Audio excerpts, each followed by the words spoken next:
If there's one thing on my wish list for the next Doom game, it's to be able to see the Doom Marine return and fight alongside the Doom Slayer. Just imagine these two titans having gone through their own battles since the original Doom game and finally meeting again in the 7th Doom entry to take down the forces of hell for good. There's just something so legendary about having two Slayers, but how would that work?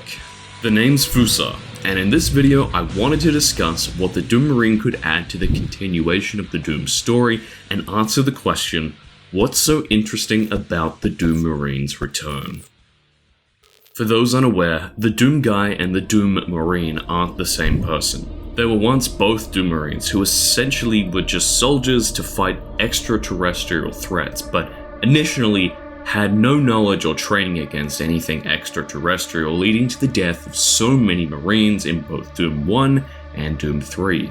Some issues crop up when we look at how the Doom Marine could be reintroduced to the Doom series. A notable issue is the fact that Doom 3 takes place in 21XX, whereas every other Doom entry takes place in 20XX. That's a 100-year time difference, and not to mention things like the big hole that Doom Guy fired into Mars 100 years before Doom 3 isn't present. Fans have speculated that there's multiple timelines and even a Doom multiverse, including one where anything that uses the Doom engine or is a modification of such is canon to the Doom story, but I'm not really a fan of this, I'll be honest. So bringing everything into a more uniform timeline, just one definitive timeline, no multiverse, no extra games or mods influencing the timeline, just Doom in its purest. Then the timeline would look like this: Doom 1, Doom 2, Doom 64, Doom 2016, and Doom Eternal, with Doom 3 possibly taking place at any point between Doom 1 and Doom 2016.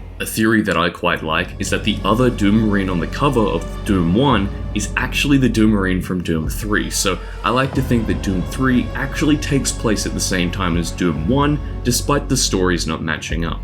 That being said, I've got a suggestion to make this work, since decanonizing an entire game people love just isn't fair for those fans. Doom 3's reinvention of the wheel creates issues for the whole series that can't really be explained as they contradict past events. Funnily enough, Doom 3 is set 100 years after every other Doom game, yet nobody in that time period can recall the demons that invaded Earth 100 years prior in both Doom Eternal and Doom 2. What I decided to come up with was this unreliable narrator theory that would essentially allow for Doom 3 to be canon but be more flexible with its story. Since the game, Doom 3, and the story of Doom 3 can be split up, it gives us more freedom to experiment with its position in the Doom timeline. Having an unreliable narrator essentially means that the unreliable narrator is either deliberately deceptive or unconditionally misguided, forcing the reader to question their credibility as a storyteller. So in the case of this theory and Doom, the Doom Marine's memory would be the events that players experienced in Doom 3, but the reality of everything like the year, the exact events, plot details, etc. could all be up to interpretation. Using this theory, we can state that Maledict did actually exist, but the process of Dr. Malcolm Bertruger becoming the Maledict was more akin to what we see in Doom 2016, with Dr. Olivia Pierce actually being manipulated by a higher being. In her case, it was the Dark Lord, but our hypothetical situation could be an archdemon trying to regain physical form, like we see the Dark Lord need to do a similar thing in Doom Eternal. This unreliable narration would also allow us to do more plot-related fixes, like placing Doom 3 at the same time as Doom 1 and having the second Marine on the Doom 1 cover art actually be Doom Marine and the Doom Guy. Furthering this, we could say that after the ending of Doom 3, the Doom Marine was knocked unconscious and taken back to Earth, nursed back to health, thus he'd have a false recollection of memories, due to his unconscious state. Where could we see the Doom Marine story go from here? Keep watching and I'll touch on that very soon. So as you can see, having the Doom Marine as an unreliable narrator, it can help the best elements of Doom 3 stay canon and be able to be brought back in newer Doom games, but also keep the more plot hole elements, like there not being a hole in Mars 100 years into the future under the rug. So the new Doom timeline, in my mind anyway, would instead go like this: Doom 1 and Doom 3 taking place at the start, followed by Doom 2, 64, 2016, and then Eternal. With this new chain of events, there could be the potential for a sequel game to Doom Eternal that has the Doom Marine rescuing the Doom Slayer from his slumber after the Ancient Gods Part 2, and the beginning of a new arc in the Doom story that features not one, but two Slayers. This would also give an in-universe reason to have newer games include co-op elements for multiplayer, or even add them to something like Horde mode, for example.